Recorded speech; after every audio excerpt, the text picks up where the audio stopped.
Hello and welcome back. You are with me, I see snap. and an album review of Mount Kimbie, the Sunset Voilent. Mount Kimbie UK duo Dominic Maker and Kai Campos. Kai actually being from where I've lived a fair few years, St Austell, known to the locals as St Awful. Just kidding, I loved my time there. A group who seem to swerve through genres pretty seamlessly, some sounding better than others, but taking that step takes ambition and guts, so yeah, good on them. From the genre-defining ambient post-dubstep on albums like Crooks and Lovers, which at the time I remember being quite experimental, minimal, dreamy guitars, glossy synths, all the way through to lo-fi, post-punk, and then rap and R&B on the album MK 3.5 Die Cuts / City Planning. My introduction to them was in 2010, an album I still listen back to quite fondly, but it's their 2017 What Love Survives, the electronic post-punk record, equal parts dreamy as it is fuzzy, and it's that combination of guitars and eclectic ambience that seem to meld together quite harmoniously in a sonic delight, boasting collaborations from James Blake and King Krule, who also appears on this album. So their new album with two new members, Mark Pell, Andrea Balancy-Byrne, whose voice can be heard all over the album alongside Makers. When I think of Mount Kimbie, I think about those bleak and fairly minimal soundscapes,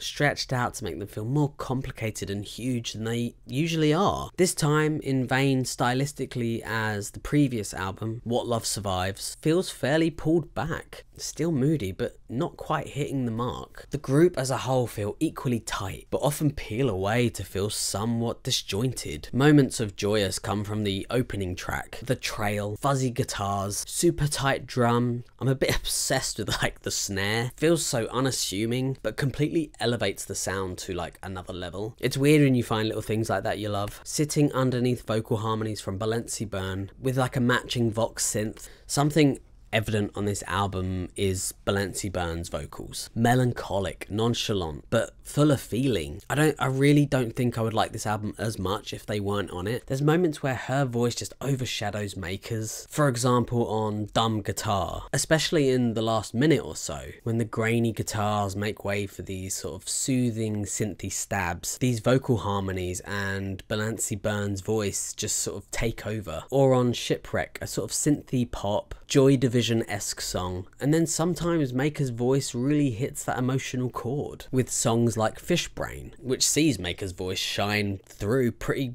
damn good. Spoken word, harsh hitting lyrics with this sort of Smith style percussion. There isn't enough of these songs though, like there should be more. It makes me think like Balancy-Byrne should have taken the solo lead on the album. The only collaboration on the album is with King Krule, whom I go through phases where I'm like, I really love his voice, and then sometimes I'm kind of tired of his voice. And in this case, his voice having so much contemplation, moodiness, it just really fits with this whole album, with songs like Boxing or Empty and Silent. Boxing sounding very dramatic, if not a little sluggish, with almost too much reverb than I care to swim through. But Empty and Silent, the album's last song, feeling super tight, and it's an example where both vocal artists just blend together. It's lyrically very cool and depressing. Other songs to note is You Got Me. It has this repetitive piano and this like periodic drum fill. I feel like it's got these really solid bones, and it was leading on to something, but forever kept you waiting, which is unfortunate because I was genuinely liking how it was sounding. And then A Figure in the Surf, feeling a bit more upbeat with this stop-start LFO synth and this super shiny like synth feel that comes in every now and then you're hit with this like super grisly bass that comes glaring through with like Balancy-Byrne's vocals. For me it felt like super cruisy but like moody at the same time. Really like the vibe of this song. Overall the band seemed to be honing their style and aesthetic aesthetic. And now as a 4-piece, they seem to be getting closer to that vision. Although maybe feeling a little less inspired than their previous works, it still has that Mooount Kimbie flair. The album overall feels cohesive, with some songs standing out more than others, some songs feeling tightly mixed or with a purpose, and then every now and then songs that feel a little lost in waves of reverb, too much saturation, feeling slightly washed out. Nonetheless, still a pretty strong album, but it feels like they're afraid to push it a little further. So with all that, I think I want to give this album a 7.5